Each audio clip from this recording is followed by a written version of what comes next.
बिस्मिल्लाहिर्रहमानिर्रहीम। शुरू अल्लाह के पाक नाम से जो बड़ा मेहरबान नहायत रहम करने वाला है। हेलो गाइस, अस्सलाम वालेकुम। मैं अपने चैनल महक ब्यूटी में आपको खुशामदीद कहती हूँ। मैं आज आपको जो है ये लौकी है और दही के बारे में बताऊंगी, इसके फ़वाइद भी और इसकी के बारे में कि ये आपकी जो है जिस्म में क़ुव्वत मुदाफ़ित कैसे पैदा करेगा। ये लौकी है आप आजकल टीवी में भी देख रहे होंगे कि डॉक्टर्स कह रहे हैं कि लौकी में विटामिन सी जो है सबसे ज़्यादा पाई जाती है। तो मैं आपको मैं शुरू करने लगी हूँ ये रेसिपी। मैंने जो ये कद्दू है और इसको पहले से ही कद्दूकश किया हुआ है। ये कद्दूकश है, मैंने कद्दूकश किया हुआ है इसको।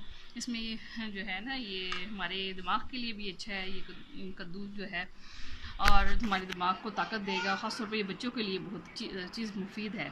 आप इसको कद्दूकश कर लें और इसको कद्दूकश करने के बाद आपने सबसे पहले इसमें जो है ये चटनी है, इसका मैं आपको तरीका बनाने का भी बताऊंगी। ये मैंने बना के इसमें रखी हुई है जार में। ये जो आम केचप के जो जार होते हैं उसमें आप ये इसको सेव कर लें। इसका मैं आपको तरीका अगली वीडियो में बताऊंगी। ये जो है चटनी है नींबू से, अदरक से और तमाम चीज़ों और इसमें इंग्रेडिएंट्स जो है ना इस्तेमाल होंगे।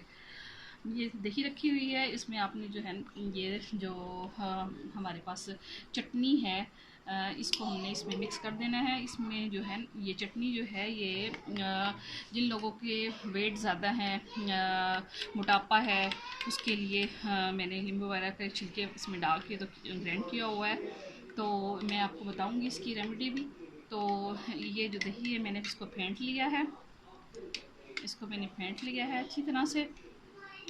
ये ख़ास पे सीख कबाब हो गए, चप्पल कबाब हो गए और इसके अलावा जो है चावल हो गए, उनके साथ ही जो है ना चटनी बहुत मज़े की लगती है। इसमें जो है चटनी में जो है आप लोगों के जो लोग मोटे हैं उसको वैसे भी ये खा सकते हैं आम रूटीन में भी रोज़ाना, लेकिन ये दही के साथ चटनी जो है बहुत मज़े की लगती है। ये लौकी है, ये हम इसमें सारी मिक्स कर देंगे। ये मैं अपने हाथ से ही इसको मिक्स कर दूँगी इसमें। ये लौकी जो है आपको आप खाएंगे तो आपके अंदर क़ुव्वत मुदाफ़ित भी पैदा करेगी और जो है आपके दिमाग के लिए और आपके जो ये कोरोना आजकल चल रहा है उसके लिए बहुत मुफीद है। ये आप जो है या कद्दू, इसमें आप खीरा भी ऐड कर सकते हैं। मेरे पास अभी फ़िलहाल खीरा नहीं था तो मैंने नहीं इसमें मिक्स किया। इसमें टमाटर, प्याज आप कद्दूकश कर लें या काट के इसमें डाल लें। तो ये तमाम चीज़ें जो हैं बहुत मुफीद हैं। ये जो रायता बनाया है मैंने ये और इस पर ज़ीरा हल्का सा गर्म तवे पे गर्म करके आपने उसमें डाल लेना है। ये जो रेसिपी है ये आपको आप इस्तेमाल करें चंद दिनों, ख़ासतौर पे ये दोपहर के वक्त आप आप जो है ये ज़्यादा इस्तेमाल करें। इसको हम रोटी के साथ भी दोपहर में खा सकते हैं।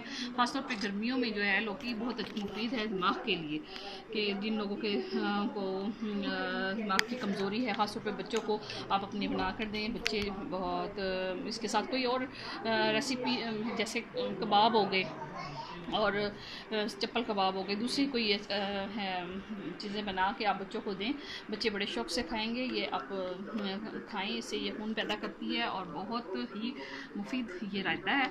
आप इसको खाएं और इसके बाद मुझे बताएं कि ये मेरी आपको रेसिपी कैसी लगी। इसके अलावा मैं अपनी ब्यूटी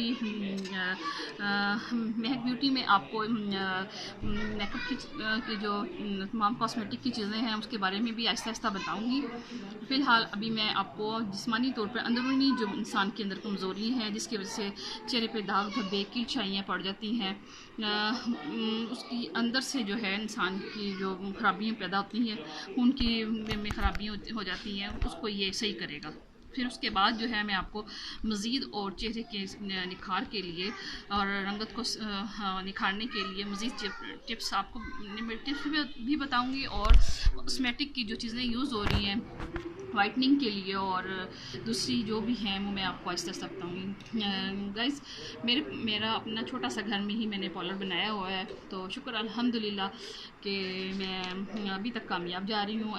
मैं उम्मीद करती हूँ आपको इंशाल्लाह मेरी महक ब्यूटी में जो रेसिपीज़ और जो चीज़ मैं आपसे शेयर करूँगी आपको पसंद आएगी। मैं आपसे रिक्वेस्ट करती हूँ और कि आप मेरी इन तमाम जितनी भी वीडियोज़ हैं जो इनको लाइक करें और सब्सक्राइब करें और उसके बेल के बटन पे क्लिक कर दें। मैं आपकी बहुत शुक्रगुजार होंगी कि मैं इतनी मेहनत कर रही हूँ। आप लोगों से उम्मीद करती हूँ कि आपको मेरी रेसिपी भी पसंद आएगी और जो आपकी जिस्मानी फ़िटनेस के लिए भी बहुत अच्छी ग़िज़ा है।